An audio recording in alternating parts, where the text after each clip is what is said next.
स्वागत आहे विद्यार्थी मित्रांनो आपल्या चॅनलवरती. आज आपण बघणार आहोत पोलीस भरती 2024मध्ये आलेले पोलीस भरती आलेले गणिताचे क्वेश्चन्स. तर बघा काही क्वेश्चन्स बघणार आहोत. तर सुरुवात करूया पहिल्या क्वेश्चननी. भूषणला दरवर्षी 10% पगार वाढ मिळते. त्याचा पगार 2024मध्ये 20,000 रुपये आहे. तर 2025मध्ये त्याचा पगार किती?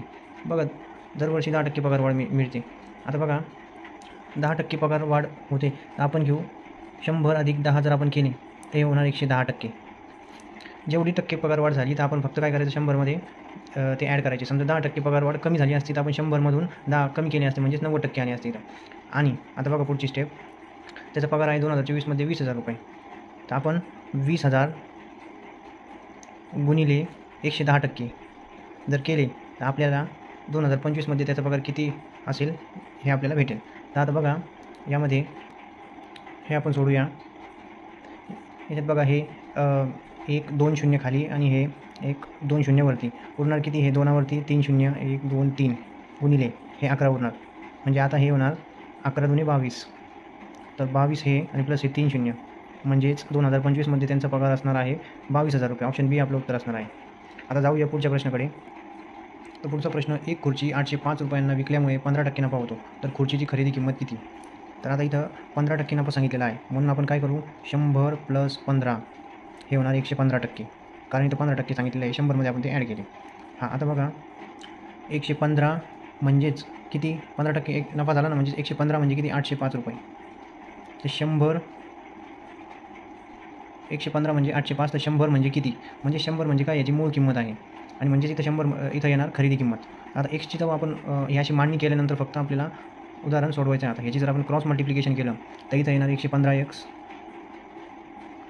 बरोबर 805 हे 100 गुणिले इकडं होईल म्हणजे x बरोबर 805 गुणिले 100 भागिले 115. बघा हे आपण सोडूया. याला जाईन 5 भाग. 5 दुणे 10 5 त्रिक 15 5 दुणे 10 5 0 0.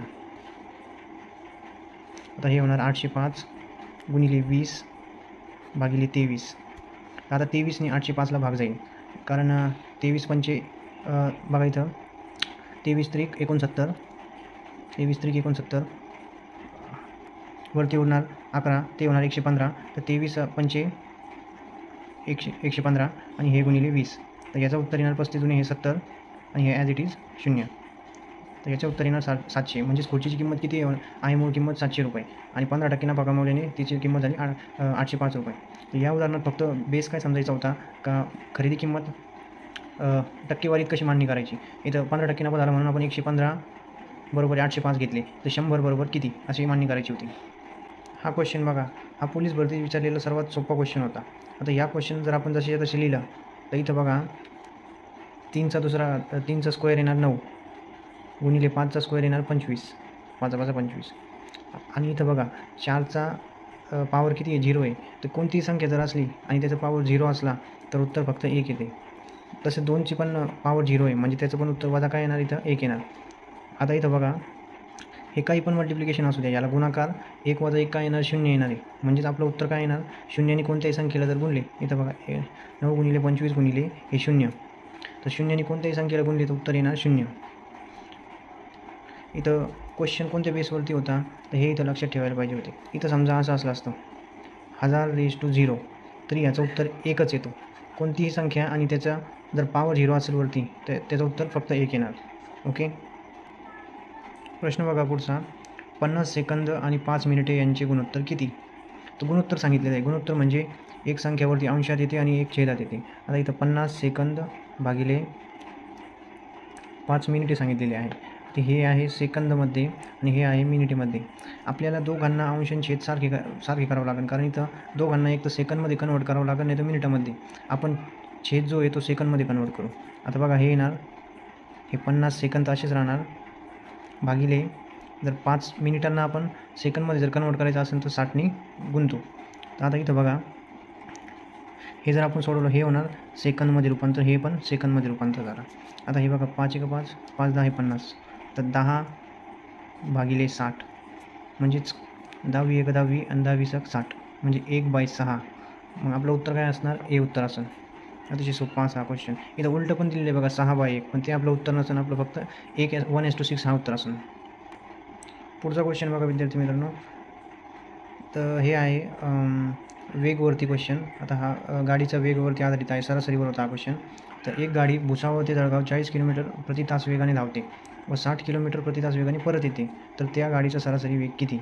तर सरासरी वेगाचा एक फॉर्म्युला आहे.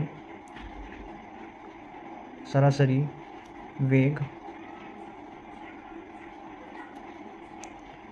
बरोबर 2xy divided by x + y. इथं x काय आहे? वेग आहे. x आणि y कोणताही एक वेग यांच्या जागेवर आपण जर ठेवला तर आपल्याला लगेच उत्तर मिळेल. तर बघा इथं 2 × x काय आहे? x आपण घेऊ 40 किलोमीटर प्रति तास, y आपण घेऊ 60 किलोमीटर प्रति तास आणि भागिले 40 + 60.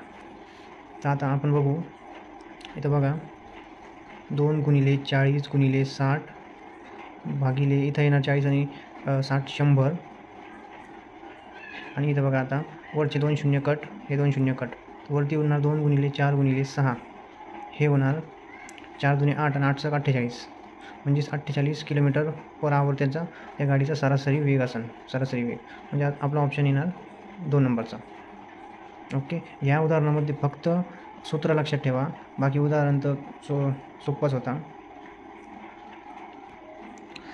6वा प्रश्न बघा. वर्गमुळात 5 + 6चा वर्ग. तर याचं आपल्याला उत्तर काढायचं आहे. हा पण अतिशय सोपा क्वेश्चन होता. आपण जर पहिले वर्गमुळात जर हे कंस सोडवला तर 6 आणि 5 11. 11चा वर्ग किती आहे? 11चा वर्ग आहे 121. 121 11चा वर्ग. परत 121 कशाच्या घनामुळे?